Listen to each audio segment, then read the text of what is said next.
मान्छेको व्यवहार एकपटक चिनिसकेपछि वाद विवाद गर्ने होइन, शान्त भएर पर हट्दै जाने हो महोदय। मसँग मन थियो, धन थिएन, त्यसैले त आज म एक्लो भएँ।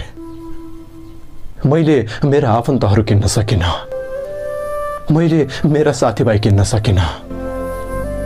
आफ्नो इमानदारी त बेच्ने कुरा नि भएन। एउटा कुरा चाहिँ राम्ररी थाहा भयो, कलियुगमा मन होइन धन चाहिन्छ भनेर।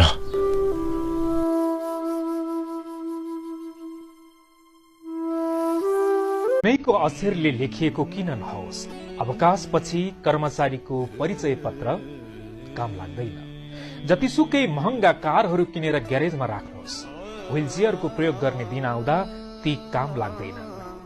जतिसुकै किम्ती कपडा, जुत्ता, महँगा सरसामान थुपार्नुहोस्, बिरामी पर्दा अस्पतालले दिएको ग्राउन्डले तपाईको लात छोप्नु पर्छ।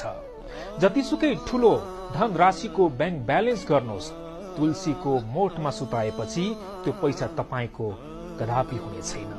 जतिसुकै ठूलो महल छ भनेर गर्व गर्नुहोस्, आखिर पर्दा चाहिने 7 फिटको जमिन मात्र हो।